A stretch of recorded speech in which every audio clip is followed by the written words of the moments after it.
Well, I'm coming to you from Cambridge, Massachusetts. I'm a professor of practice at the Harvard Kennedy School, and I just finished the semester teaching a course on the geopolitics of artificial intelligence. So I'm working on issues at the intersection of technology and national security, as well as continuing to stay abreast of the developments in this topsy-turvy world.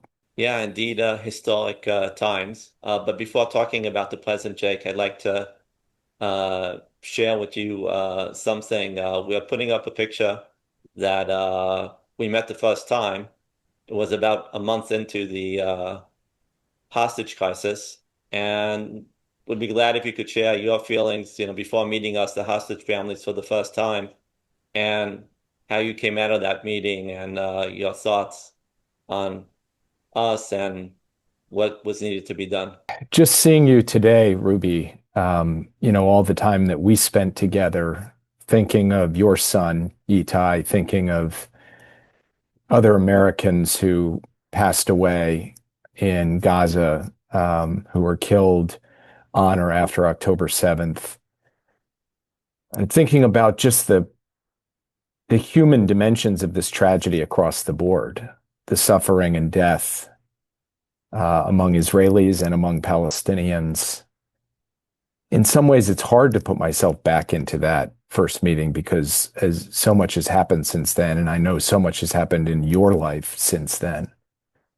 But one thing that I do remember very well is just the sheer sense of grit and courage among the families, you and everyone else, and your determination to see your loved ones come home. Um, and that determination was not just about emotion, it was about something deeper. It was about a kind of piece of your soul missing, as you have said, and wanting to restore that and wanting to do so while being as constructive as possible. So it, it was just for me, the whole issue of trying to reunite American families with their loved ones who were unjustly detained or taken hostage was a major priority over my 4 years. And in this case, to have this large group, this large community of people all pulling for one another as they pulled for their own families, it was something I'll never forget. Yeah, and I'll like to take a moment as well and remind you, you said to us a sentence that was very powerful, and it still resonates with me each time that I see you. You might have forgotten, but you said to us in one of those meetings that the last thing that you think about before you fall asleep is how to get our kids out. And I believed you. And I still believed you today when you said it, that you meant it. And for us, that gave us a lot of power and energy to keep on fighting because we knew we were on the same team and we were all pulling for the same thing that we all wanted to have. Well, Ruby, I learned a lot watching you and how you carried yourself, as well as the other parents, about what it's like to not just care for a loved one, but to fight for them. Indeed so. And we will always be grateful to you and the president of being with us from day one and letting us be whole, within the worst case scenarios. What happened to us was the least worst scenario that we could hope for. So thank you for that. I'd like to move to the present, and we have here a full day of people talking about what they think is going to play out with the Iran war. And of course, the first question I'd like to ask you is, how do you think this ends up? I think we are in a strategic cul-de-sac right now, what they call in the American West a box canyon. There's a way in, and it's not really straightforward what the way out is. And that's because I think our president, President Trump, believed that there was something of an easy button here that you could push, whether it was take out the supreme leader and get regime change, or bomb Iran until they surrender or blockade Iran until they surrender. And there is no easy button here. So the only real way forward, in my view, is a deal that opens the strait on terms that are acceptable to the world, and a deal that addresses the nuclear file in a way that keeps Iran's nuclear program in a box for the long term.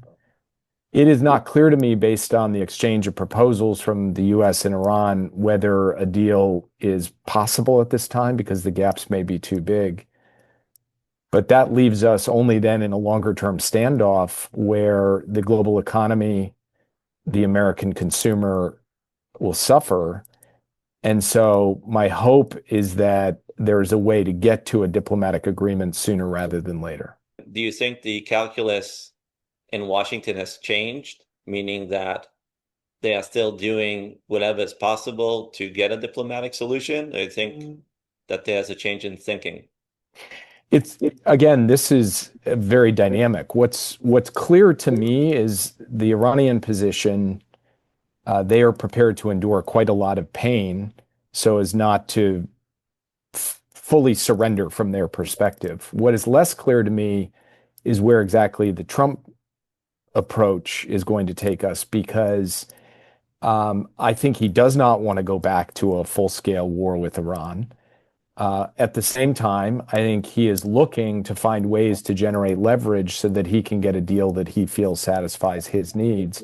And so he keeps considering different options for how to do that. The most recent one of which was this uh, Project Freedom, the effort to actually essentially guide and escort ships through the Strait of Hormuz, despite Iran's efforts to keep it blocked. He started that 36 hours. He pulled back off of it. Now he's flirting with going back to it, and I think it's possible he will do so. But to me, Ruby, this just points up that there was not at the outset of this a clear theory of the case for how to bring it to an end that effectively fulfills America's national security interests. And so now the president's a bit stuck, trying a bunch of different things, leaning forward, then leaning back, putting proposals on the table, not really engaging in the kind of gritty day-to-day gumshoe diplomacy that I think is going to be required. This is a lot of just passing a paper through third parties at the moment. And so from my perspective, what would be most valuable would be to get the two sides to sit down in a room and try to hammer this out. It does not appear to me right now like that's immediately in the offing. So I would expect there to be more twists and turns ahead before they finally get to a deal. And those twists and turns could involve additional American military action. And as we speak, Jake, this week, the president actually is in China. And I'd like to ask you, how do you think China and Russia are viewing this conflict? And has the United States' strategic view on those two changed because of the war? Well, on the one hand, China is bearing costs because of the closure of the Strait of Hormuz, costs in terms of access to energy, but costs also in terms of access to basic inputs and commodities that are necessary to power its growth. So it would prefer to see this crisis over with and to see the strait reopened. On the other hand, China has spent the past several years building up its resilience so that it can absorb shocks like this. And also, from a strategic perspective, I think it looks at this and sees three things. One, it sees the United States once again mired, bogged down in a conflict in the Middle East, and it views that to its strategic advantage. Two, it is able to cast itself to the world as the agent of stability and rationality, while the US is the agent of chaos. And I think it sees it can leverage some advancements in its relationships around the world as a result of that. And then third, I think from President Xi's perspective, he sees a broader circumstance in which China is gaining ground technologically, diplomatically, and in other respects. And the United States comes into this meeting a bit on the back foot because of what it is contending with in the Middle East and beyond. And so I think from President Xi's perspective, the overall context for the meeting this week sets up well for him. I don't anticipate China will play a major role in trying to bring this conflict to an end, but they may put, some degree of effort into trying to get Iran and Pakistan and other players here, to move the ball forward diplomatically. I just don't see them playing a decisive role. And Russia? Oh, yes, of course. So with Russia, it's interesting. I think there are the outrageous realities here that Russia is actually supplying various capabilities and intelligence to Iran to make our life more difficult, America's life more difficult. But what I'm really focused on is two things. First, the elevated oil prices help Vladimir Putin because it puts more money into his coffers to power his war machine. And so that's a windfall to him. And then second, the war in Iran has divided America from its NATO allies. And we see that playing out with respect to the president's announcements on troops in Germany and so forth. And this, from President Putin's perspective, is a great thing. He has spent years trying to drive wedges between the US and NATO and to undermine and weaken the transatlantic relationship. So I think from Putin's perspective, this has been a net positive. Now he's facing, nonetheless, a series of real challenges, both domestically and on the battlefield in Ukraine. And this doesn't offset that fully, but it certainly is giving him some advantages he otherwise didn't have. I totally agree with you. It's a toolbox, and economic sanctions is one of them, and they need to work in some sort of orchestration in order to be effective to get to the endpoint that you want to get to. And maybe on that, I'd like to ask you, in your view, the United States strategic interest or the endpoint, how do you think that the United States would benefit the most of the new Middle East structure that will come after the war, putting a specific emphasis on the UAE and Saudi and the unique interactions that are going on between those two countries and the United States at the moment? Well, I have my doubts that this war in Iran has improved midterm regional security, actually. Yes, Iran's military capabilities have been set back. Yes, Iran's navy, to a large extent, has been degraded. Yes, you can count strikes against various military targets across Iran, but Iran is in a position to continue to exert greater influence and leverage over the Strait of Hormuz than they did before the conflict began. They have turned a theoretical capability to hold that strait at risk into an actual capability to hold that strait at risk. And then I think we have seen a set of tensions between the UAE and Saudi Arabia that predated this war, only get exacerbated, in my view, by it, as the two countries have taken different perspectives and postures with respect to the conflict, and also have deep differences on a number of issues, including economics and technology, where they're competing, including regional issues from Yemen to Sudan to Somalia, and frankly, including the future structure of sort of regional architecture, regional security architecture. So for me, there's a lot of still open questions about where things will be in the Middle East in 3 to 5 years when you project out from where this conflict is right now. But at the moment, I don't see a particularly optimistic picture based on what's unfolded since this war kicked off at the end of February. So if you are a betting man, 2 years from now, Saudi Arabia, do they have normalization with Israel or not?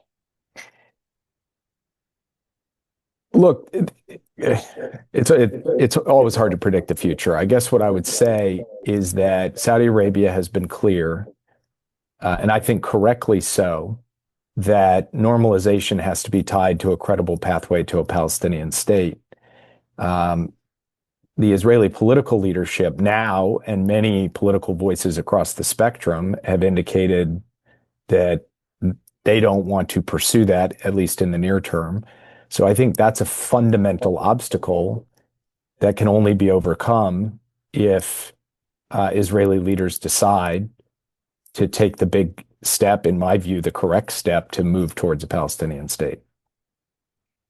I get it. So I guess we'll need to talk again in another 2 years and see, how things are shaking up.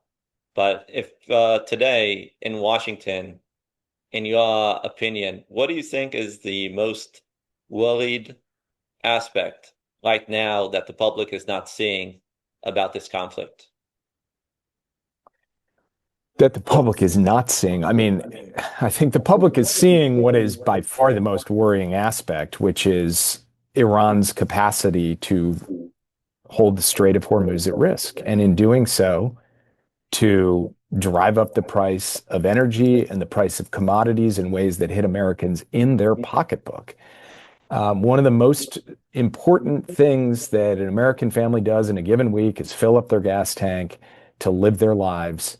And gas is a lot more expensive today than it was when this war kicked off. And the way that it's going, those prices are likely to remain elevated for quite some time. And I think what worries me, and people may not fully see, and I'm not sure President Trump fully sees it, is that the longer this goes on, the longer the tail is, meaning you can't just snap your fingers and have everything go back to the way it was before.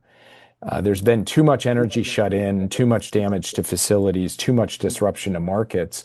So I think it's going to take quite some time to unwind this. And, just regular families are going to pay the price for that. So that means that you think that this issue will indeed impact the upcoming midterm elections in the United States? Well, I've gotten out of the business of political punditry, at least for the time being. But one of the things that's striking, Ruby, about this conflict is most wars that the United States has fought over the past century, um, they started out quite popular.